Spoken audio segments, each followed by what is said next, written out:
Donc bonsoir tout le monde. Moi je suis Enzo, je suis stagiaire à la MBF. Donc c'est moi qui ai organisé ce temps d'échange Zoom dans le cadre du déploiement des outils collaboratifs avec MBF. Donc comment ça va se passer ce temps d'échange? On va avoir trois intervenants et à chaque intervention, vous pourrez directement poser vos questions.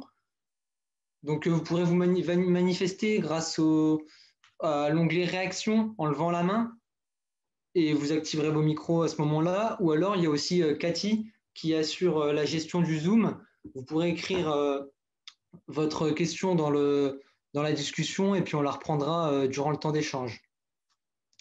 Donc, l'objectif en vous proposant ce temps d'échange avec les référents et bénévoles des antennes du territoire, bah, c'est bien sûr de saisir les enjeux et les liens entre ces plateformes et les actions qu'on mène au quotidien à la MBF. Vous pourrez aussi faire vos retours, poser vos questions et échanger directement avec les intervenants. Et ce sera l'occasion aussi pour vous d'avoir les connaissances pour pouvoir communiquer localement auprès des pratiquants. Donc ce soir, on a la chance d'avoir parmi nous trois gestionnaires des plateformes qu'on va vous présenter. Donc merci à eux d'avoir accepté notre invitation. Dans un premier temps, on aura Stéphanie Barrière, donc, qui est chargée des partenariats sport et tourisme à l'IGN. On aura aussi Bonjour. Benoît Plevel, chef de projet sur ICAT au Pôle Ressources nationales des sports de nature. Bonjour. Donc, bonjour Benoît. Et enfin, on aura Christophe, qui est chef de projet de la plateforme Outdoor Vision au Pôle Ressources nationales des sports de nature. Bonsoir. Du coup, on va commencer par vous, Stéphanie. Donc, je vous laisse partager votre écran. Hop. Est-ce que c'est bon là? C'est parfait. Très bien, donc bonjour, merci d'avoir invité l'IGN pour ce petit temps d'échange. Donc Stéphanie, je suis au sein de l'IGN en charge des partenariats, des relations institutionnelles sur les domaines donc, du tourisme et du sport. Et donc en lien avec la communauté Mountain Bike Foundation, on a initié avec Julien il y a déjà un petit moment, eh bien, comment vos actions et nos missions pouvaient à un moment donné, on va dire, trouver des synergies pour faire avancer notre beau métier qui est la production et la diffusion de l'information géographique. Donc, l'IGN, établissement public administratif, on ne va pas refaire son histoire, dont nos missions de base, évidemment, sont donc la production et la diffusion de ce qu'on appelle la donnée socle, que vous êtes un certain nombre à utiliser au travers de différentes applications, sites web, avec notamment la référence sur les cartes, ou en tout cas le fonds cartographique au 1/25 millième. Et donc, dans le cadre de cette production, de cette donnée géographique, l'IGN s'est doté, ou en tout cas a envisagé cette production autour d'un programme nommé le programme collaboratif à l'IGN, afin de travailler autrement pour donc produire cette donnée socle. Donc concrètement, pour donc entretenir et enrichir cette donnée, eh bien, comment on peut améliorer ce processus de collecte afin de faire quelque chose qui est très important, c'est-à-dire d'augmenter notre rapidité à voir ce qui se passe sur le terrain et à le reporter évidemment dans nos bases de données pour que le plus rapidement possible, vous ayez, on va dire, une donnée sur de la carte, hein, qu'elle soit papier ou numérique, puisque c'est bien ça l'enjeu depuis quelques années, encore plus, d'avoir la meilleure représentativité la plus rapidement possible et la plus à jour possible. Et donc, pour faire cela, l'IGN a mis en place des systèmes, des processus d'optimisation et de mutualisation de ces actions, en s'appuyant notamment, et ce mot-là est important, sur des tiers de confiance. Soit ça peut être directement le producteur de la donnée. Par exemple, moi, aujourd'hui, je fais des liens avec des labels touristiques, comme par exemple les villages étapes ou les stations vertes, dont leurs données nous aident à enrichir ce qu'on appelle le thème touristique à l'IGN.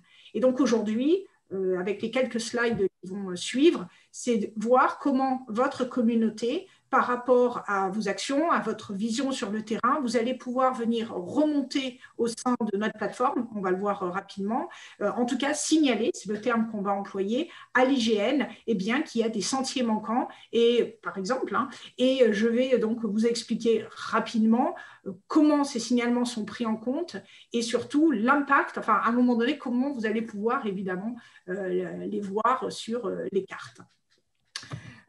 Concrètement, alors on ne va pas rentrer évidemment de comment on utilise le site, puisque ça sera fait dans un autre temps par Julien ou peut-être Enzo. Juste pour au niveau du panorama, on parle de signalement, donc pour faire remonter donc, à l'IGN les informations, ça sera au travers d'un site web ou d'une application qui s'appelle l'espace collaboratif de l'IGN. On verra sur le slide d'après 2-3 illustrations. Donc concrètement, faire un signalement, c'est-à-dire faire remonter à l'IGN qu'il y a par exemple un sentier manquant, c'est soit au travers d'un site web, d'une application mobile. Julien a beaucoup travaillé sur l'année dernière et un petit peu avant avec l'équipe technique de l'espace collaboratif pour créer un tutoriel d'utilisation spécifique à votre communauté afin de bien savoir comment utiliser notamment l'application. Donc je répète, ce n'est pas l'objet évidemment de la présentation, mais vous, ce que vous avez à retenir, c'est, voilà, vous créez un compte sur l'espace collaboratif, vous demandez à être affilié au groupe, donc tout ça, ce sera expliqué évidemment dans votre petit tutoriel. Ensuite, vous utilisez soit l'appli ou le site, vous faites vos signalements, et moi, je vais vous expliquer surtout cette partie d'après, comment ça va se passer. Donc concrètement, faire un signalement sur le site, alors là, j'ai pris le site parce que la visu est plus simple. Donc, sur la partie gauche que vous avez, ça veut dire une géolocalisation du lieu où vous voulez signaler, par exemple, un sentier manquant. Donc, vous géolocalisez, vous avez de manière très simple à choisir le thème qui est par exemple le thème sentier, vous décrivez le signalement et vous soumettez le signalement, ce sont les termes qu'on emploie, de telle manière à ce que, et c'est ce que vous voyez sur la partie droite, nous, l'IGN, on reçoit une espèce de fiche qui nous indique qu'au travers du groupe donc MBF sur l'espace collaboratif, un signalement a été déposé. Donc là, le signalement, c'est le petit trait jaune qu'on voit, c'est-à-dire vous avez identifié que sur nos cartes, il n'y a pas encore ce sentier que vous avez par contre emprunté et vous savez qu'il existe pour de vrai, et donc vous nous le faites remonter. À terme, là aussi Enzo et Julien vous le préciseront dans les temps à venir, vous pourrez, au travers de cet espace collaboratif, donc du groupe MBF sur le espace collaboratif, venir, on va dire, déclarer des thèmes propres à votre structure. D'accord ? C'est-à-dire que vous, parce que c'est un groupe privé, qui pourrait voir et partager des informations. Alors, on avait évoqué les tables de pique-nique, mais bien entendu, ça peut être des choses bien plus spécifiques à votre communauté. Du coup, ce qui fait que ce groupe peut vous servir aussi à vous, en fait, de base de données spécifique. Alors, concrètement, vous avez donc signalé, donc le contributeur, c'est un membre de la communauté, donc vous avez saisi au travers de l'appli ou du site donc votre petit signalement. Donc, ce signalement arrive, on va dire, à l'IGN, donc au travers de l'espace collaboratif. Donc, il va y avoir différents statuts, hein, c'est ce que j'ai indiqué. Le premier statut, c'est que l'information est reçue chez nous, et puis après, il va être pris en compte, il va être rejeté, il va être traité.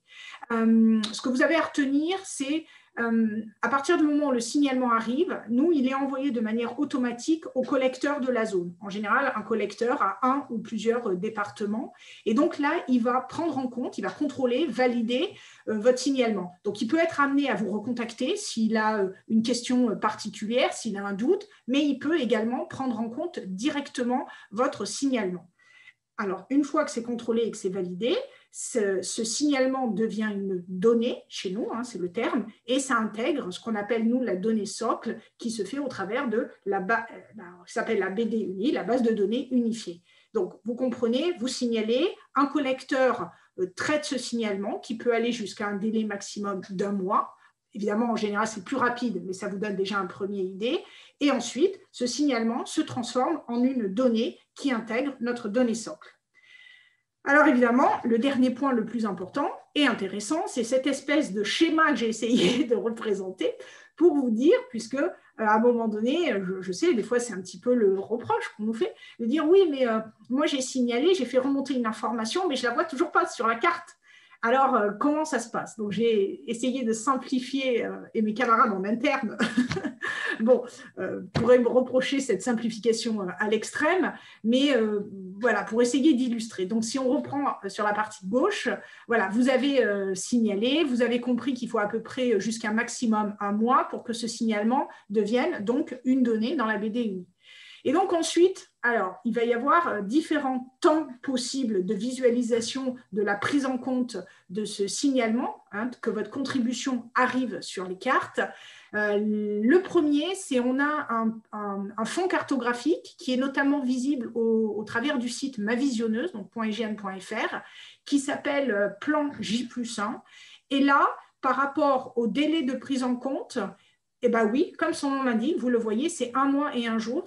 En fait, c'est un peu l'image brute de notre base de données unifiée. Donc, à partir du moment où le signalement est donc arrivé dans la BDUNI et devient une donnée, au travers de ce fond cartographique qui s'appelle Plan J+1, eh bien, vous pouvez le voir. Alors, vous allez me dire, bah oui, mais dans ces cas-là, pourquoi ça n'arrive pas aussi vite sur, on va dire, les applications ou autres? Parce que ce plan J+1, c'est un peu, donc vous l'avez compris, la visu de la base de données, mais c'est en mode quand même un petit peu brouillon. Et donc, l'IGN, pour pouvoir mettre à disposition, on va dire, une donnée cartographique quand même propre et utilisable, a besoin, évidemment, d'un ensemble de processus qui passent par une rédaction cartographique, production, stockage, préparation de diffusion. Je ne vais absolument pas rentrer dans ce détail-là. Et donc, à aujourd'hui, le fonds cartographique qui vous permet d'avoir la meilleure visu, c'est un fonds qui s'appelle Plan IGN et qui, lui, a une mise à jour mensuelle. Alors ça, c'est hyper important parce que nous, l'IGN, ça fait quelques années qu'on a fait évoluer tous nos processus de fabrication pour arriver à proposer ce fonds donc, numérique avec une actualisation, donc vous l'avez compris, mensuelle. Donc si on en revient à votre signalement, à peu près 1 mois de délai pour le traitement. Le plan IGN, il a un délai à peu près d'1 mois de production. Ça veut dire qu'à peu près 2 mois plus tard, normalement, le signalement, s'il a été transformé en données, il peut être visible au travers du plan cartographique qui s'appelle le plan numérique, plan IGN. Alors, vous avez plutôt l'habitude, dans une application mobile, vous utilisez peut-être l'application IGN Rando, j'espère, mais vous utilisez peut-être Iphigénie, Visorando, il y en a évidemment, il y a une galaxie très importante d'ailleurs, vous utilisez peut-être les GPS Garmin, enfin, je ne vais pas tous les citer. Et donc, dedans, très souvent, c'est plutôt un fond qui ressemble aux cartes papier. Vous savez, quand vous voyez une carte, par exemple, 25, donc il y a l'échelle ou un 25 millième, et bien très souvent, le fond cartographique, on appelle ça le scan, parce que le scan, c'est en fait une image. Donc, c'est la même représentation. Alors là, vous voyez déjà sur mon schéma que le délai n'est pas tout à fait le même parce que le système de production, la chaîne de production, est bien plus longue. Et là, on peut être sur des délais entre 1 an et 1 an et demi. Donc là, vous comprenez déjà, entre le fait qu'un signalement qui est fait à un moment donné, il peut être répercuté, même en numérique, qu'entre 1 an, voire 1 an et demi, voire 2 ans. Alors ça, c'était à cause de l'année dernière, voilà, de tout ce qui s'est passé. Donc, c'est à peu près ces délais-là. Et évidemment, la partie carte papier, vous vous doutez que le processus est encore plus long parce qu'il y a la partie, évidemment, impression. Donc aujourd'hui, on a la gamme des cartes au million, les cartes nationales, qui, elles, sont imprimées annuellement.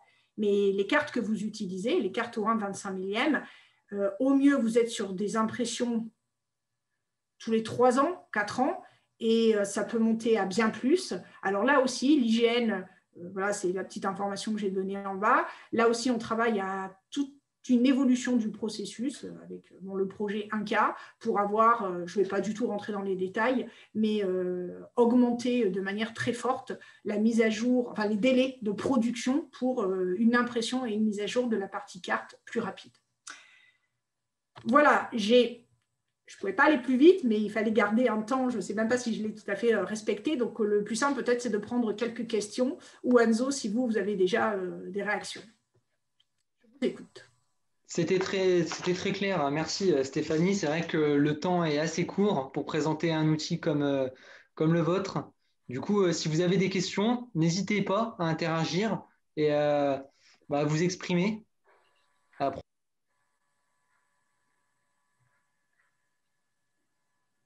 Enzo, on ne vous entend plus. Vous avez coupé votre micro. Vous m'avez entendu là ou pas? Alors non, du coup, puisque le micro Ok, était coupé. mince. Oui, du coup, j'ai dit merci Stéphanie pour l'intervention, c'était très Ah clair. oui, C'est vrai que ça fait beaucoup d'interventions, beaucoup d'informations en peu de temps à donner sur un outil comme l'espace collaboratif, hein, qui est un outil très riche quand même. Donc, si vous avez des questions, vraiment, n'hésitez pas à prendre la parole. Euh, moi, dans le chat.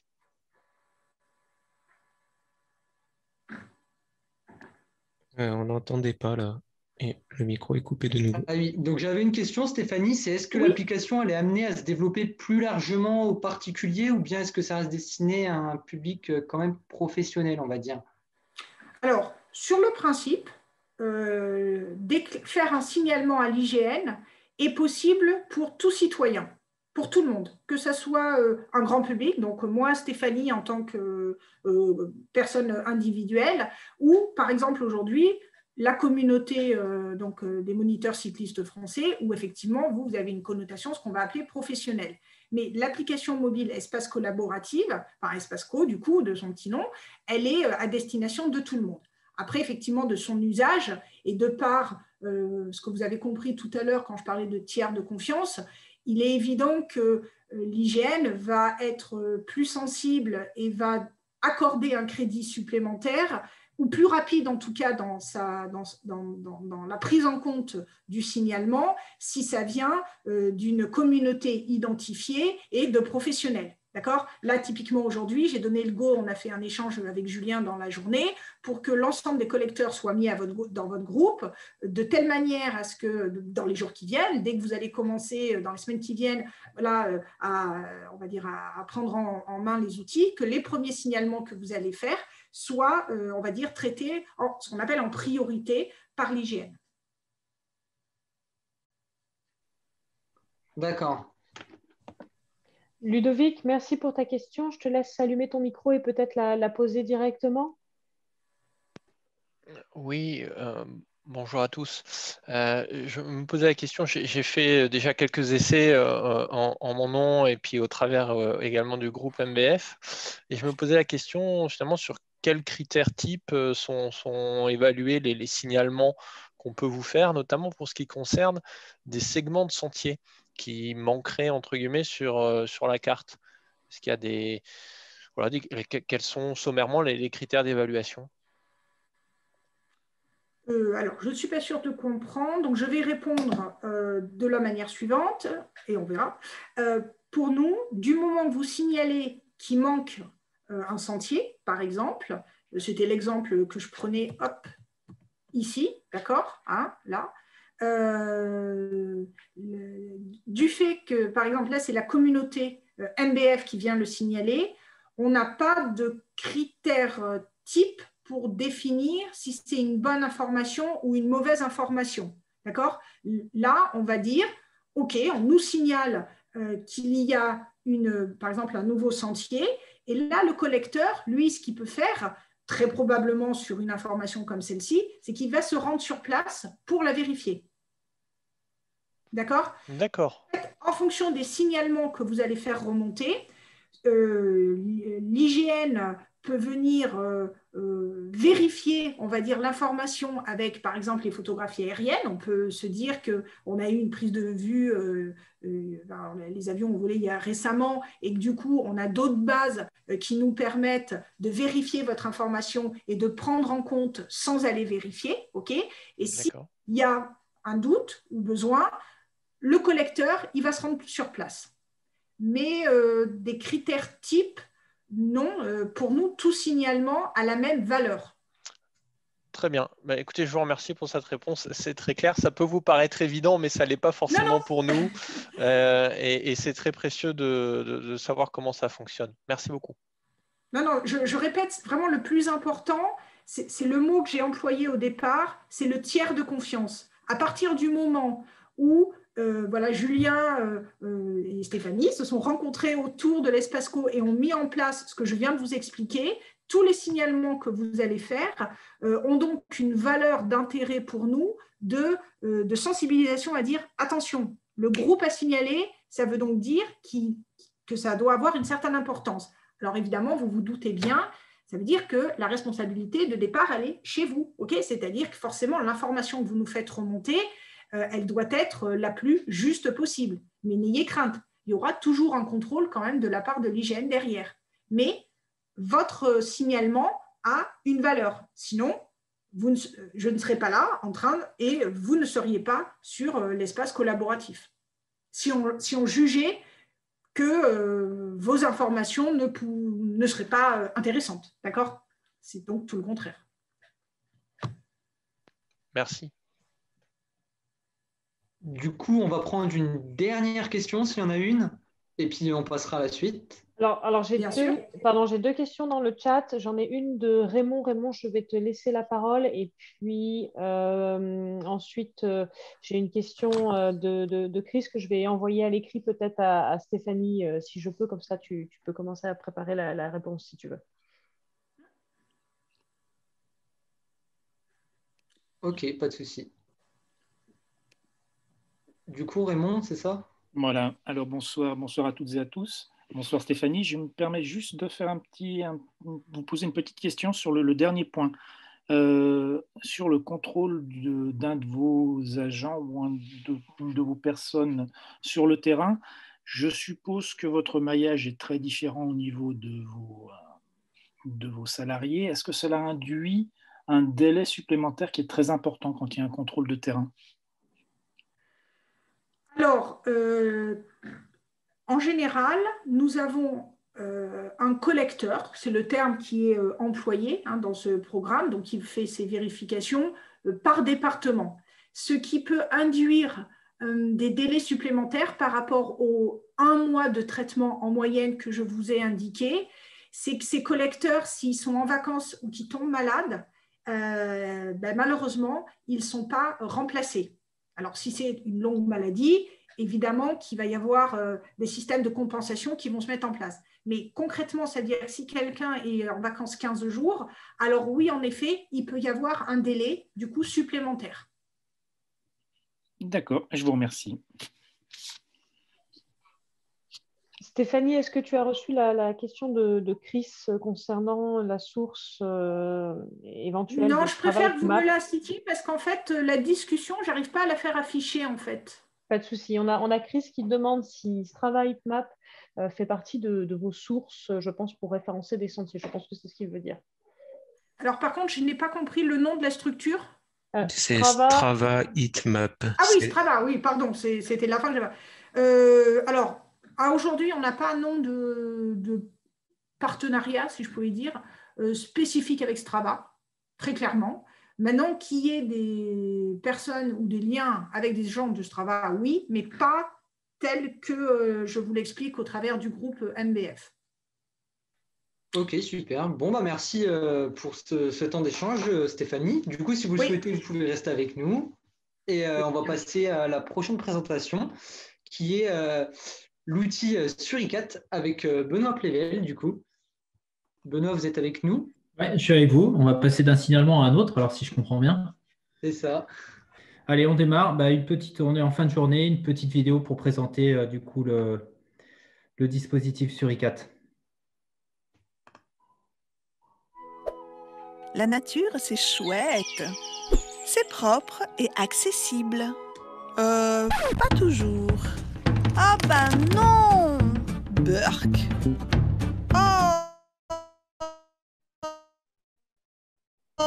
On est perdu. Oh oh. Bon, là, on s'emballe un peu. Mais dans tous les cas, il y a une solution. Vous.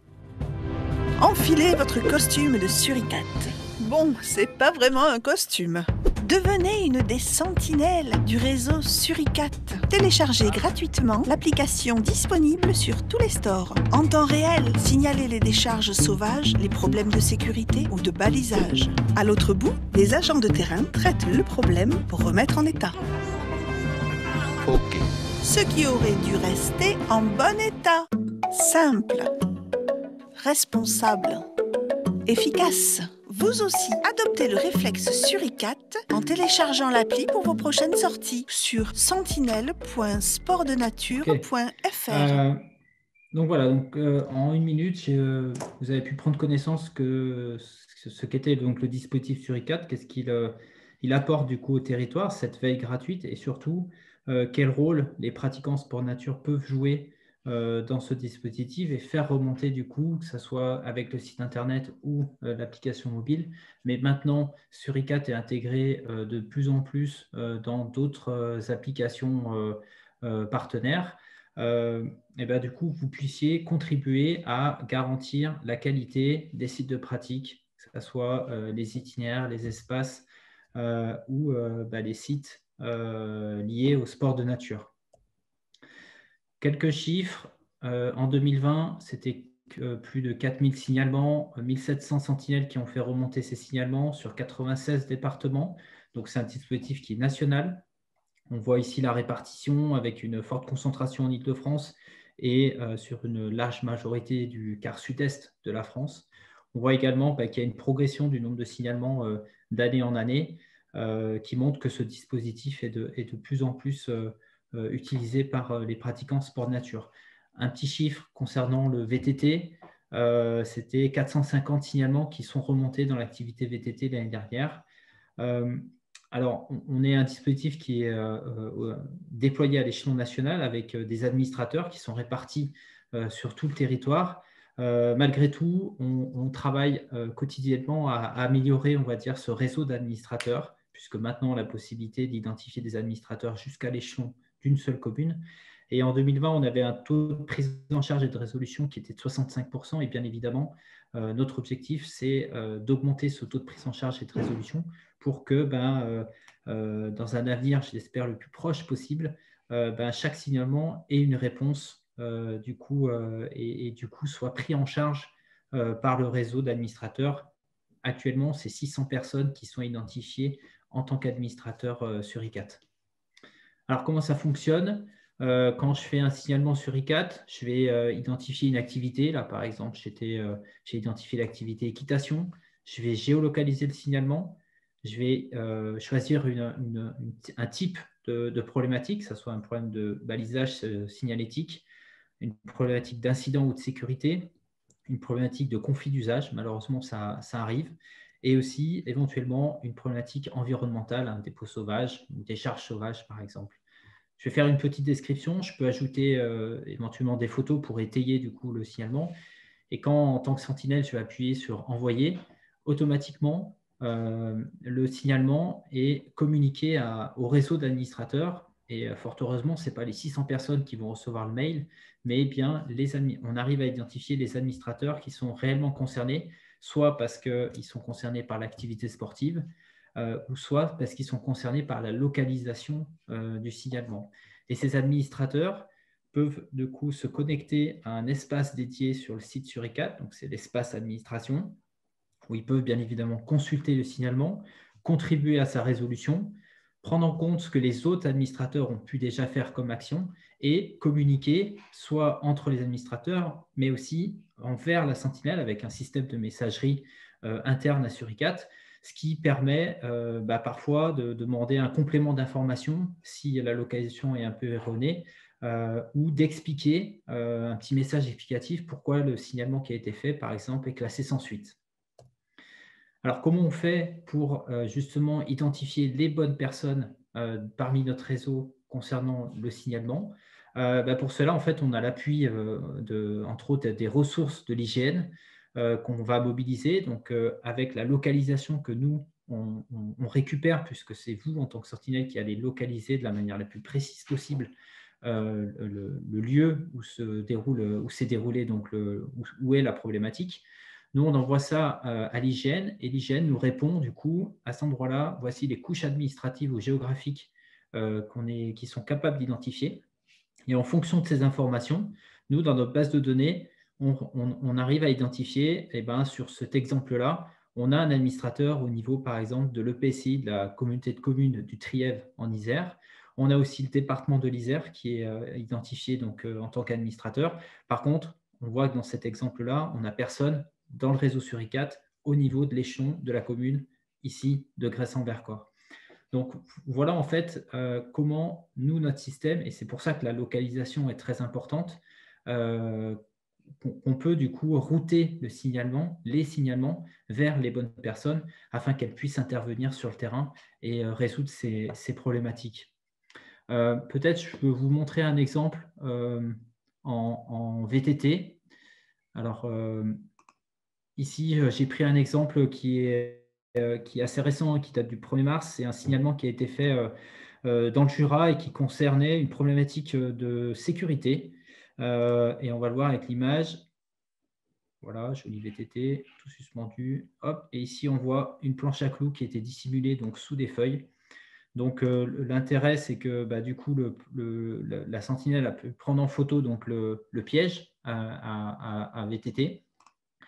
Derrière, donc, on a toutes les informations concernant et la description concernant donc, ce signalement. Ensuite, alors, attendez, il faut que j'arrive à me décaler. Hop, parce que du coup, je n'arrive pas à accéder à mes onglets avec Zoom qui est au mauvais endroit. Pardon, excusez-moi. Ici, on a la localisation qui a été faite. Donc, l'administrateur peut zoomer de manière très précise et on peut voir, donc, toujours avec des fonds IGN, mais on peut choisir d'autres fonds de cartes. Donc, visiblement, la problématique est à cet endroit-là. On a la liste des administrateurs, donc les autres administrateurs peuvent voir qui a été notifié. On voit qu'il y a la Fédération française de cyclisme qui a reçu la notification. On a les services de l'État avec les anciennes directions départementales jeunesse et sport. On a le département du Jura, mais également du coup, le PCI concerné, donc la communauté d'agglomération du Grand Dol. Et enfin, alors attendez, j'en ai de partout. Voilà, hop, ici, sur le suivi. On peut voir que ce signalement a été pris en charge donc, le lendemain de son dépôt par la communauté de communes. Ensuite, c'est le conseil départemental, au vu de la gravité, on va dire, du signalement, qui a pris le relais, qui a communiqué à la sentinelle. Quelques jours après, elle a recommuniqué pour expliquer la démarche qui est en cours. Et enfin, du coup, le signalement est actuellement en cours de traitement, puisque derrière, il y a une enquête en gendarmerie et surtout, c'est ce que j'ai appris ce matin puisque je les ai appelés pour avoir un peu des infos, entre autres la mise en place d'une signalétique pour du coup essayer de sensibiliser la population à éviter de mettre ce genre de piège du coup dans la forêt, puisque visiblement c'est la deuxième fois qu'il y a cette problématique-là à cet endroit-là. Voilà. J'en ai fini sur ma présentation. Maintenant, je peux du coup répondre à quelques questions. Ouais, merci Benoît pour cet exemple très parlant, justement, pour les VTTistes, du coup. Alors, fort heureusement, c'est pas encore ce type de signalement, que j'ai pris un exemple un peu emblématique. Il y en a quelques-uns qui ressortent via Suricat, des pratiquants qui font remonter. Et derrière, ils sont évidemment pris en charge, en particulier par les services de l'État. Mais bien évidemment, la majorité des signalements concernent les problématiques de signalétique. Par exemple, on fait un parcours sur une base VTT FFC T ou un site VTT FFC et qu'il y a une balise qui est manquante, on peut la signaler, on peut signaler ça dans Suricat et derrière, du coup, quand le signalement est pris en charge, la balise, du moins le gestionnaire a l'information et peut aller remplacer la balise si elle est effectivement manquante. Arnaud, on t'écoute. Oui, bonjour à tous. Bien, donc là, je rentre d'une communauté de communes qui a sollicité MBF parce que les balisages qui ont été posés avec le club cyclo ont été arrachés et sont régulièrement arrachés. Alors, c'est signalé en gendarmerie, etc., mais ça se réitère. Et on me pose la question, qu'est-ce qu'on peut y faire? Alors, pour ma part, je leur ai dit la seule solution, s'il y a une enquête de gendarmerie qui est en cours, que les élus sont demandés, il faut aujourd'hui, la seule solution, c'est éventuellement de poser des caméras ONF, etc. Pas d'autre solution que c'est de trouver une solution et pousser les autorités à aller un peu plus loin, notamment la gendarmerie à investiguer un peu plus. Mais est-ce que vous avez un retour d'expérience là-dessus, sur le débalisage sauvage d'itinéraire? Alors, pas vraiment, moi, je n'aurais pas d'éclairage. Ce que je peux, si je fais une analogie par rapport à l'exemple là, que j'ai présenté, hein, qui n'est pas exactement la même problématique, mais qui est quand même, à un moment, c'est des problématiques qui sont récurrentes. Entre autres, le conseil départemental du Jura a décidé de mettre en place un panneau d'information pour du coup, prévenir d'éventuelles personnes qui seraient amenées à refaire du coup, ces délits. Alors, sur le balisage, on n'est pas sur du délit, mais quand on pose des pièges à VTT, là, on bascule quand même sur un niveau beaucoup plus grave.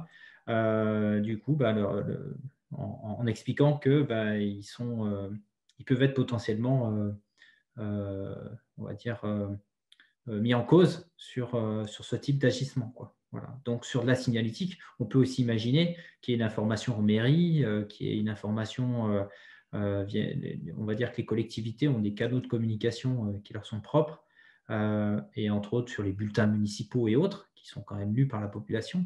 Donc, ça peut être un moyen aussi de sensibiliser la population locale sur le fait de dégradation sur de la signalétique, donc de parcours balisés, des parcours qui sont bien souvent, même à chaque fois, conventionnés. Et donc derrière, c'est des coûts et qui sont engendrés pour la collectivité qui ne sont pas acceptables. Merci Benoît. J'ai une question de Ludovic qui nous demande si le signalement, si à votre avis le signalement met un peu plus en responsabilité les autorités. Alors cette question de la responsabilité, c'est-à-dire que nous, on est, quand je dis nous, sur ICAT, on est un dispositif qui va faire remonter une information. Donc, c'est un canal de remontée d'information. La problématique, dans tous les cas, elle existe. Qu'elle soit remontée par Suricat ou qu'elle ne soit pas remontée par Suricat, s'il y a un arbre s'il y a un passage qui est dangereux, ça, c'est de la responsabilité bien souvent de la police donc administrative du maire. Et effectivement, nous, ce qu'on propose avec notre outil par rapport au territoire, c'est d'avoir justement cette vue, cette veille qui est effectuée par les pratiquants. Et donc, à partir du moment où ils ont une information et éventuellement, si les collectivités, via Suricat, auraient reçu l'information qu'il y aurait un problème d'incident et de sécurité et que derrière, il y a un suraccident, éventuellement là, on pourrait aller rechercher la responsabilité du maire qui n'aurait pas agi suffisamment vite. Mais en tout état de cause, l'objectif de Suricat n'est pas de responsabiliser le maire ou le préfet sur leur responsabilité, mais bien d'offrir un outil qui permet du coup d'avoir accès à ces informations. Le fait de savoir exactement où est-ce que ça se situe avec la localisation, d'avoir des photos qui permettent d'étayer, on va dire, la gravité ou non du signalement, ça, c'est des informations qui font gagner du temps auprès des gestionnaires d'espace ou des gestionnaires de sites. Et donc, c'est un outil qui leur est qui leur facilite leur travail. Et pour les secteurs qui ont bien compris cet enjeu, et je reprends l'exemple de l'Isère qui, au travers du conseil départemental, mobilise du coup un véritable réseau d'administrateurs au sein du département, auprès des EPCI, auprès des comités départementaux sportifs. Dans ce département, ils arrivent à traiter à peu près plus de 300 signalements par an sur le département. Je vois passer une question. A-t-on un suivi du signalement? Effectivement, quand on fait un signalement, on reçoit à minima, à chaque changement de statut, on va recevoir une notification. Votre signalement a été est en cours de traitement, votre signalement est résolu ou votre signalement est classé sans suite. Donc, on a la possibilité de savoir ce qu'il est devenu finalement et du déroulé de la prise en charge du signalement qu'on fait. Bonsoir Vivek, je te laisse la parole. Bonsoir tout le monde. J'ai une question par rapport à, en fait, si vous connaissez une autre application que beaucoup de VTTistes utilisent qui s'appelle Trailforks ou Trailforks. Donc c'est une application qui a beaucoup de sentiers de VTT, mais également, par exemple, dans les endroits comme les États-Unis et Canada, ils utilisent également l'application pour signaler des soucis aussi. Est-ce que c'est possible pour Suricat de récupérer un peu ces choses et de travailler avec Trailforks, parce que je vois qu'il y a beaucoup de VTTistes en France, pas autant bien sûr qu'au Canada ou aux États-Unis, qui utilisent cette application pour signaler des soucis ou d'autres VTTistes, mais effectivement, il n'y a pas de solution après. Donc, est-ce qu'il y a possibilité de se réunir les deux ou quelque chose comme ça? Je ne sais pas trop. Alors, merci pour cette remarque. Alors, étant pratiquant de VTT, mais moins assidu, je n'avais pas connaissance de cette application. Il faut savoir que Suricat, c'est un dispositif qui est opérationnel uniquement sur le territoire national français, parce que, entre autres, parce qu'on requête des ressources de l'Institut géographique national et que ces ressources sont disponibles pour l'instant que sur le territoire national. Ensuite, on a développé donc depuis quelques mois, on a développé une API Suricat, donc la capacité à lier des systèmes informatiques entre, de lier des applications mobiles avec Suricat. Et entre autres, l'objectif, c'est que via cette API, des applications telles que par exemple l'application que vous avez mentionnée, pourrait tout à fait intégrer l'API Suricat. Et le gros avantage d'intégrer l'API Suricat, c'est que les signalements, vous en tant que pratiquant, vous pourriez faire un signalement via l'application que vous utilisez de manière régulière, et ce signalement serait automatiquement, donc via l'API, serait automatiquement communiqué au système Suricat et donc pourrait bénéficier du réseau d'administrateurs, puisque je pense que vous l'avez compris, la force de Suricat, c'est ce réseau d'administrateurs qui est en capacité, et on travaille quotidiennement qui est en capacité d'apporter des réponses, des solutions sur les problèmes qui sont mentionnés. Donc effectivement, on est en discussion avec quelques acteurs sur l'intégration de l'API Suricat dans leur interface, et ça peut être, je pense, une des solutions qui permettrait du coup pour les signalements qui concernent le territoire français, qui pourrait du coup légitimement intéresser les gestionnaires d'espace sur un territoire. Et donc, pour les pratiquants, c'est plus simple d'utiliser l'application qu'on utilise régulièrement quand on fait du sport plutôt que de devoir télécharger l'application Suricat et ainsi de suite, quoi. Voilà. Donc, c'est rajouter une lame au couteau suisse de vos applications plutôt que de devoir acheter un nouveau couteau. Merci. Ok, du coup, dernière question, Benoît, il y a Eric qui nous demande si un partenariat est envisagé avec Garmin. Alors, on n'a pas, concernant Suricat, on n'a pas de discussion avec Garmin, avec Suunto. On a des discussions avec des applications pour l'instant qui sont nationales, mais ça peut être une piste, effectivement, que via Garmin Connect où on puisse faire des signalements. En tout cas, techniquement, c'est possible.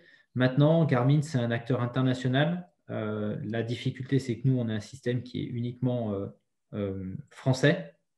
Donc, ce n'est pas évident pour des acteurs qui sont de renommée mondiale d'investir des développements informatiques uniquement pour un secteur francophone, quoi. Voilà. Je pense que par contre, Christophe Martinez pourra, lui, est en partenariat avec son projet Outdoor Vision et en partenariat avec Garmin, entre autres. Ok. Donc, ça assure la transition. Christophe, vous êtes avec nous? Oui, oui, c'est bon, je vous écoute attentivement. Donc, on va pouvoir y aller. Donc, pour Outdoor Vision, vous avez dû voir passer la communication il y a quelques semaines sur nos réseaux. Et du coup, Christophe, il va pouvoir vous en parler plus précisément ce soir.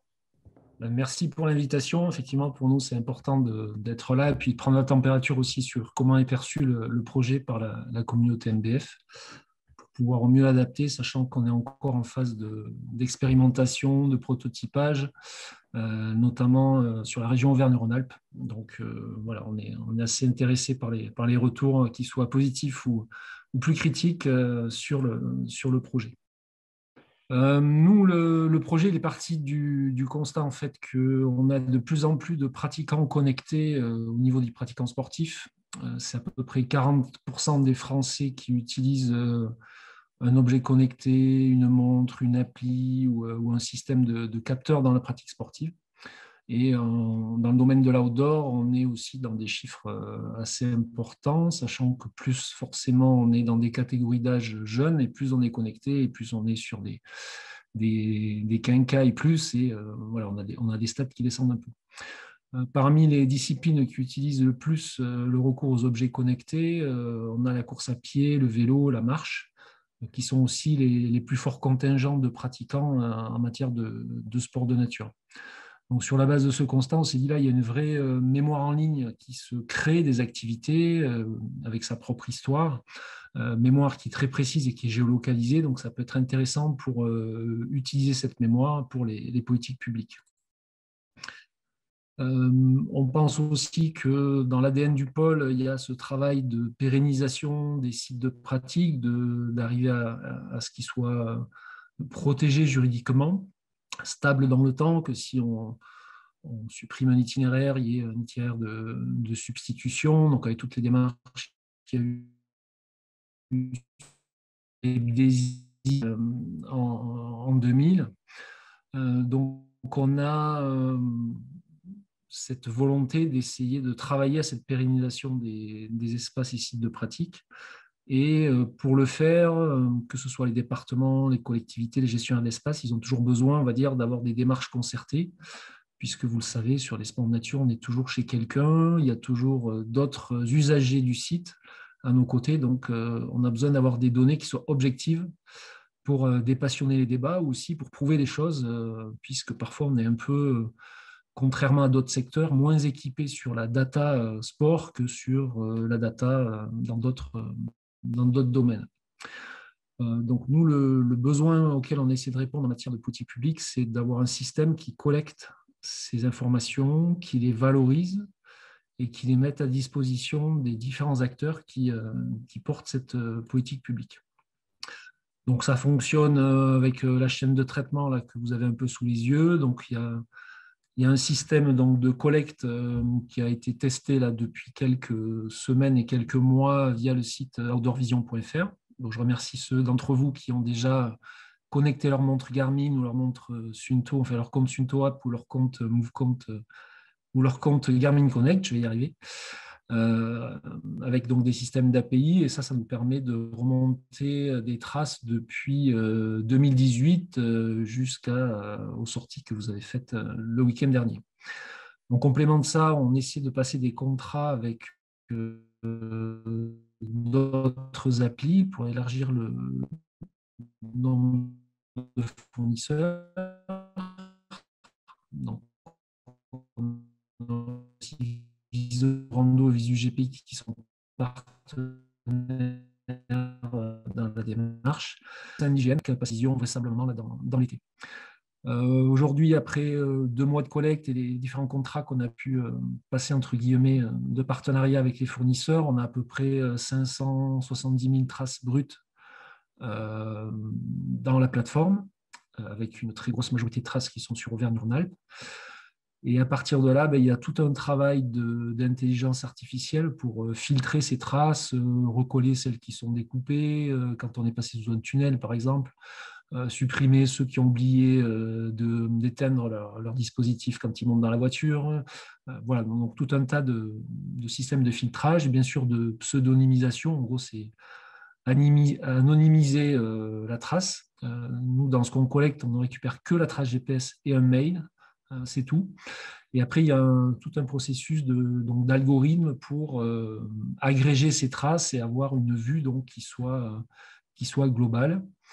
Parmi ces traces, il faut aussi reconnaître des activités. Et donc ça, c'est des techniques de machine learning, d'intelligence artificielle qui font ce travail de différenciation des traces.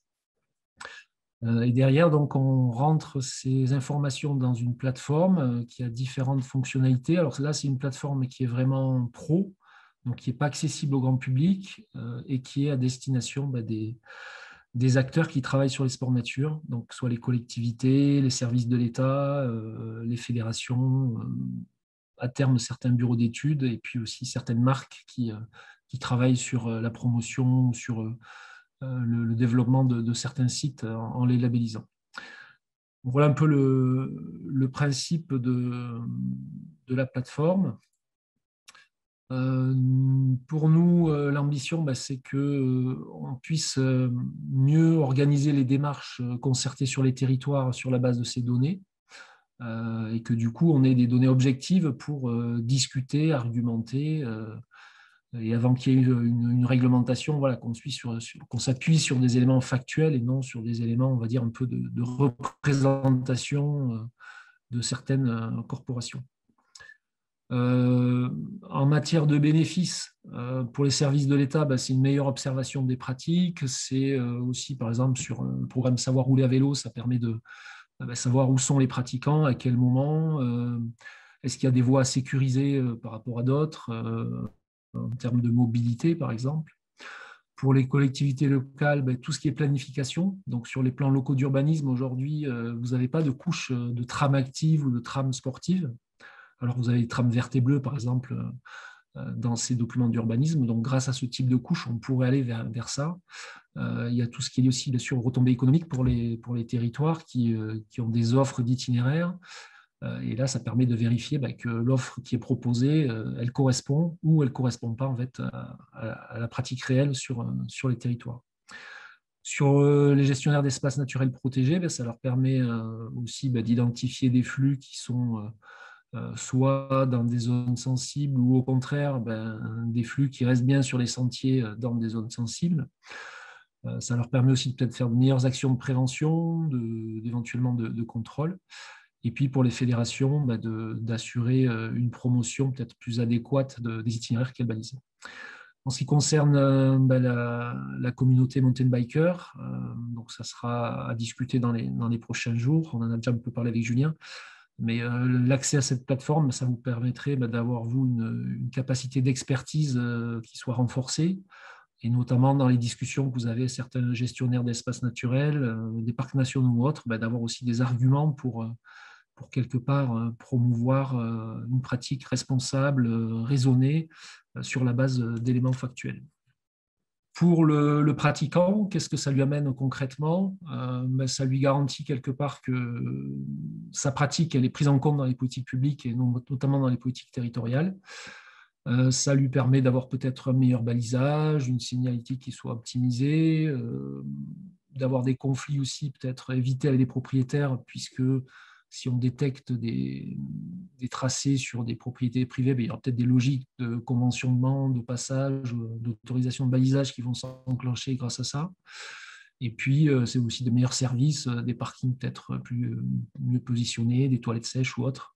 Et plus particulièrement pour le vélo, des voies de circulation qui peuvent être peut-être déviées, la création de voies vertes ou autres. Donc, on vous invite vivement, pour ceux qui ne l'auraient pas encore fait, à vous connecter sur le site outdoorvision.fr. Donc là, c'est la face cachée de l'iceberg, celle que vous n'avez pas accès en tant que pratiquant, mais qu'auront accès, on peut imaginer les salariés, par exemple, de MBF.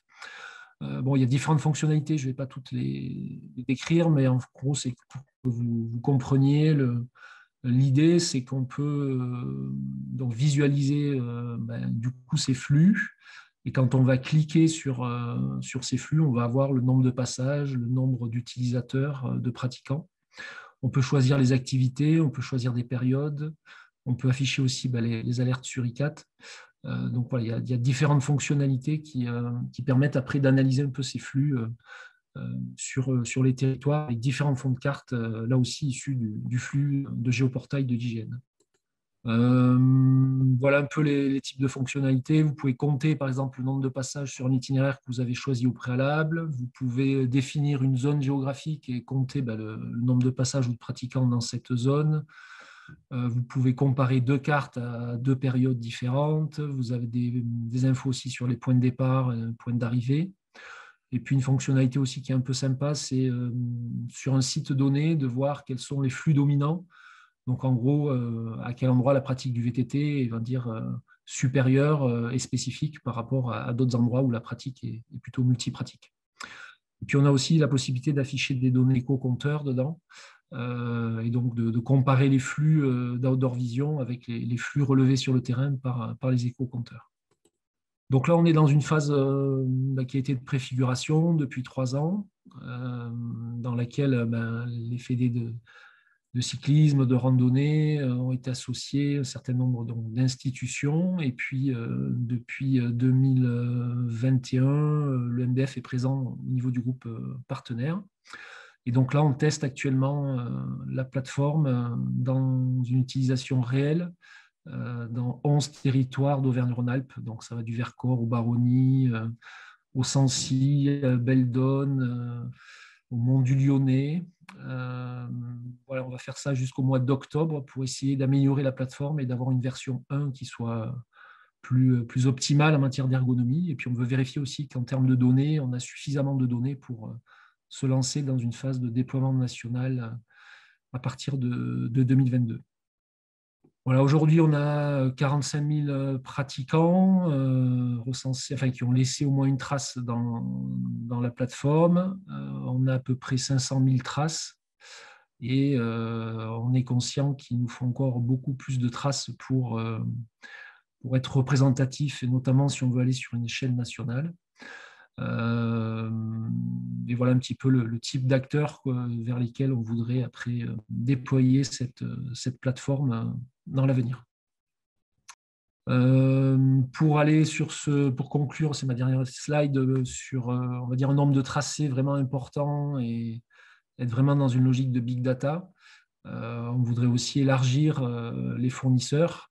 Donc là, on était dans une phase d'expérimentation, donc on avait aussi des moyens limités au plan financier, donc on a essayé de partir avec les leaders sur le marché, Garmin, Suunto, mais on a bien l'intention de pouvoir après connecter d'autres systèmes, notamment Polar, notamment Rossignol. On discute aussi avec Open Runner, Strava, c'est plus compliqué, on en parlera sûrement. Ou Komoot, bon, tout ça, c'est des hypothèses sur lesquelles il nous faut encore travailler pour la suite. Voilà, en gros, donc en conclusion, autant tout à l'heure, on vous demandait de faire des signalements, autant là, on vous demande de faire un don, le don de votre trace. Donc, ça ne coûte pas cher, mais ça peut vous rapporter des espaces de pratique plutôt préservés pour une pratique en meilleure qualité. Ok, super. Merci Christophe pour cette présentation. Du coup, on a eu plusieurs questions dans le chat, donc je vais les reprendre dans l'ordre. Donc on a Jean-Louis qui nous demande pourquoi est-ce que l'adresse email est gardée comme information. C'est pour créer un compte en fait. On a besoin de pouvoir relier des traces à un ID. Donc après, c'est pseudonymisé, c'est-à-dire qu'il n'y a pas de lien connu pour nous et visible entre l'ID et la création du compte. Mais par contre, s'il y a 100 traces déposées, c'est différent si c'est 10 utilisateurs ou si c'est un seul utilisateur. Donc voilà, on a juste besoin du mail en fait pour créer le compte dans la plateforme. Ok. Et du coup, on a Eric ensuite qui nous demande si ces données sont-elles revendues et si oui, à qui? Oui, juste aussi sur la première question, il y a le droit à l'oubli, c'est-à-dire que si jamais vous voulez désynchroniser votre compte, il nous faut le mail pour pouvoir couper, on va dire, et supprimer les traces qui sont liées. Alors, ces données, elles ne sont pas revendues. Ce projet, c'est un projet public à but non lucratif. Donc, ce n'est pas du tout dans une logique de business. Par contre, il y a des frais, il y a des coûts de serveurs, pour faire passer tous ces algos et compagnie. Donc, il y a une volonté de mutualiser les frais, de partager les frais entre institutions. Donc, pour l'instant, le ministère des Sports a financé à 90% la plateforme en version bêta. Et là, sur la phase de déploiement, l'idée, ça serait qu'il y ait une participation aux frais des territoires qui souhaitent avoir accès à la plateforme, des fédérations aussi qui vont s'engager pour la cofinancer, notamment le cyclisme et la randonnée pédestre. On espère aussi peut-être à terme l'athlétisme. Donc voilà, on n'est pas dans un modèle économique qui vise à récupérer de l'argent, mais par contre à pouvoir pérenniser le projet pour le développer pour un usage. Et après, il y aura des partenaires qui seront plus, on va dire, fournisseurs de traces. Donc eux, ils n'auront rien à payer, mais ils vont alimenter la plateforme, quoi. Ensuite, on a 2 questions de Ludovic. Alors, j'ai pas bien compris la première. Est-ce que Ludovic, tu peux t'exprimer? Oui. Tu es avec nous? Oui.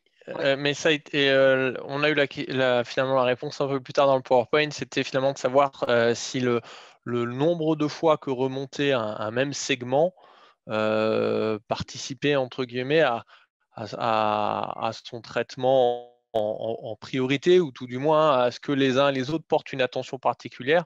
Si par exemple il y a un sentier dont on voit qu'il est fréquemment utilisé par une communauté d'usagers, voire par plusieurs communautés d'usagers, est-ce que derrière ça va participer à ce que les différents acteurs qui en ont la responsabilité soient plus vite mobilisés entre guillemets sur le sujet? Complètement, je pense que c'est un cas d'usage de la plateforme qui est sûrement ce qui va se produire à certains endroits. Là, on a fait des petites vidéos pour illustrer un peu à quoi pouvait servir la plateforme. Typiquement, quand vous êtes sur le Vercors, vous avez le GR qui passe sous le Grand Vémont. Et nous, ce qu'on observe dans les flux, c'est que tous les pratiquants, enfin, il y a pratiquement 3 fois plus de pratiquants. Alors, bon, là, c'est plutôt des randonneurs qui vont aller chercher l'arête et le sommet du Grand Vémont plutôt que de couper en bas en restant le GR. Donc là, ça peut amener les aménageurs, les baliseurs, on va dire, à faire une variante, à baliser éventuellement à cet endroit-là. Donc ça, c'est typiquement, vous avez raison, plus il y aura de passages à un endroit et plus ça va, on va dire, avoir du sens et de l'enjeu pour pérenniser ce passage et du coup, peut-être travailler aussi sur la propriété privée, l'inscrire au PDIPR ou autre, quoi. Du coup, Ludovic, j'imagine que ça répond à tes 2 questions, puisque la deuxième, c'était est-ce que l'outil peut faciliter l'officialisation d'itinéraires d'usage, et je pense que Christophe a bien répondu en disant que voilà, si les itinéraires étaient identifiés comme particulièrement occupés, ça pouvait mettre une priorité justement sur le conventionnement pour l'usage. Tout à fait. Et ça peut avoir aussi un effet inverse, c'est-à-dire un secteur qui serait balisé aujourd'hui et qui ne serait pas pratiqué peut amener aussi peut-être le gestionnaire à se dire est-ce que je n'ai pas intérêt à débaliser et garder cette section libre, quoi. Je vois la question sur le partenariat avec la Fédération française de vélo. Nous, on est ouvert à toutes les fédérations qui développent la pratique des sports de nature. Donc, au départ, en fait, le projet est né en 2019 sur une idée. Il a fallu aller très vite pour trouver des financements. Avec un appel à projet de l'Agence nationale du sport. Donc, on avait sollicité la FF Vélo, donc ex-FFCT à l'époque.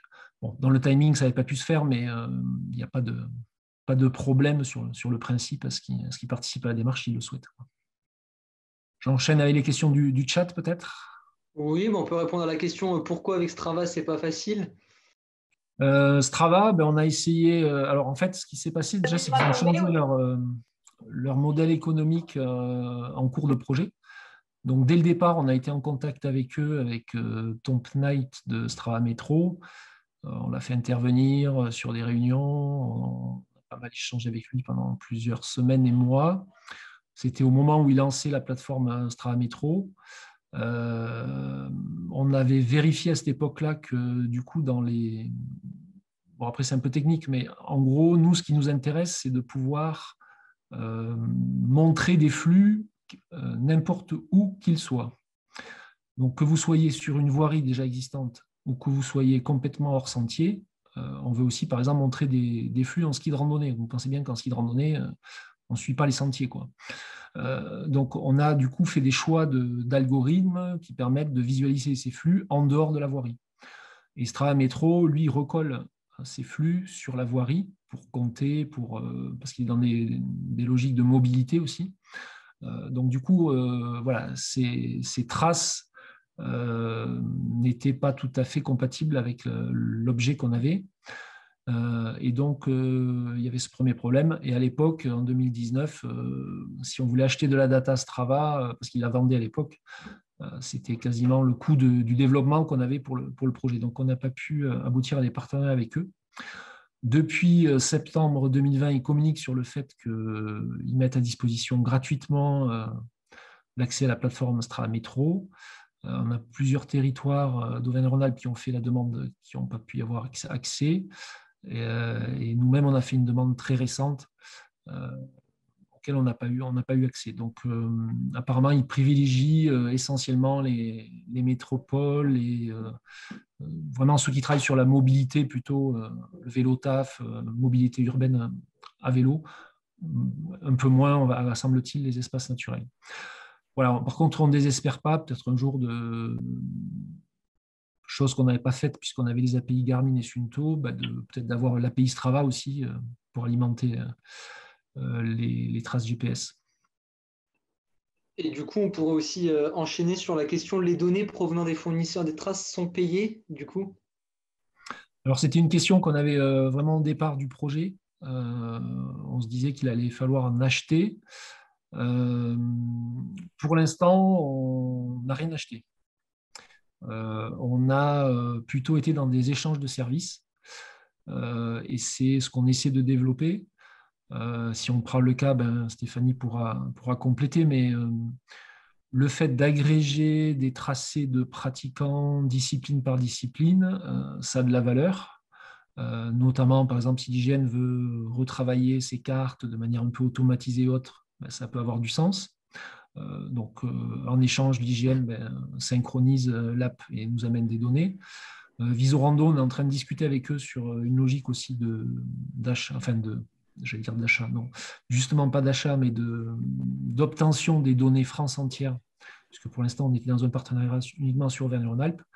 Et là aussi, pour eux, le fait d'avoir cette couche, on va dire, d'itinéraire, ça peut leur permettre de développer de nouvelles fonctionnalités pour leurs pratiquants, d'aller dans des endroits où il n'y a personne, par exemple. Donc, on est plutôt dans une logique d'échange de services entre des fournisseurs et nous, sachant qu'aussi, on a un travail de communication dont ils bénéficient à travers la plateforme Outdoor Vision dont ils sont partenaires. Mais Stéphanie, tu peux peut-être compléter là-dessus? Oui, j'ai employé un mot dans ma présentation tout à l'heure et tu as repris sous une autre forme, c'est le mot mutualisation en fait. C'est aujourd'hui le projet Outdoor Vision porté par NSN, financé par le ministère des Sports, mais à destination des collectivités. Donc finalement, c'est l'État.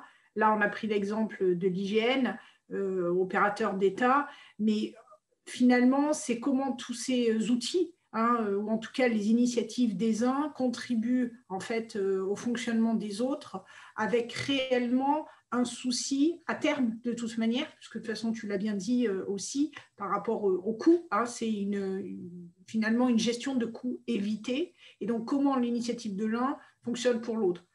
Tu l'as dit, et je pense que même vous, peut-être par rapport à quand Christophe a présenté, nous, l'IGN, on a un enjeu qu'effectivement ces traces puissent aider à la mise à jour des données IGN, d'accord, voilà, de les récupérer. Et c'est de voir aussi comment nous, IGN, on peut aider sur de l'hébergement, le développement, tu l'as dit tout à l'heure, Christophe, de l'appli IGN Rando, ce qu'on est en train d'étudier pour que les utilisateurs de l'appli IGN Rando viennent synchroniser, alors de manière plus modeste, puisqu'on n'est pas Garmin Connect, mais on a une communauté d'utilisateurs, de pratiquants d'activités de pleine nature très sensible derrière. Donc, en effet, c'est vraiment important. Et par exemple, nous, ça ne nous serait pas venu à l'esprit, par exemple, de monétiser avec Outdoor Vision l'échange de traces. D'accord ? Parce que je pense que ce qu'il y a à retenir dans ça, c'est vraiment le mot que tu as employé, c'est l'échange de services. Alors, c'est vrai qu'un opérateur privé, on a cité Visorando, tu en as cité d'autres, ça peut être pour eux une source de développement de leur business model. Ok. Mais je pense aussi ils peuvent trouver en Dorvision, ou en tout cas dans les services autour, je pense, d'autres éléments qui fait que ça peut en tout cas ne pas être la seule valeur que de monétiser l'achat. Pour certains, ça le sera. Voilà, tu as évoqué Strava. Bon, c'est logique. Voilà, Strava, quand ils ont lancé Strava Métro, je pense que dans un temps 1 pour eux, mais qui ne fonctionne pas tout à fait bien encore en France, en tout cas, parce que les coûts, et puis tu as dit quelque chose d'important, c'est sur des projets comme ça, c'est d'avoir la visu réelle de ce qui se passe et pas de commencer à triturer la donnée pour, en effet, venir se raccrocher à des choses existantes. Parce que non, c'est bien la pratique. Voilà, donc non, nous, on ne va pas monétiser, on va plutôt être dans une valeur d'échange et comment mutuellement on peut plutôt aider et avancer voilà, en commun sur des sujets. Ok, donc du coup, dernière question avant de clôturer ce temps d'échange, Christophe, elle nous vient de notre président Raymond qui demande si les parcs et réserves naturelles sont partenaires. Oui. L'objet, là, c'est d'avoir une gouvernance la plus partagée possible et qui soit quelque part représentative du développement maîtrisé des sports de nature. Donc, sur les territoires, effectivement, il y a des espaces naturels sensibles, il y a des gestionnaires d'espaces naturels. Donc, on essaie, autant que faire se peut, d'avoir la représentativité de tous ces acteurs dans notre gouvernance sur le projet. Donc aujourd'hui, on a 3 groupes en matière de gouvernance. On a un groupe avec les financeurs, on a un groupe qu'on appelle partenaire, et donc celui-là, voilà, on va avoir toutes les sensibilités. Donc ça va des représentants de pratiquants comme vous, aux fédérations, aux espaces naturels protégés, aux institutions, aux marques, aux fournisseurs. Et puis après, on a un dernier groupe qui est le club utilisateur Auvergne-Rhône-Alpes, donc là, avec les territoires qui sont, entre guillemets, les mains dans le cambouis dans les projets de développement et qui utilisent Outdoor Vision.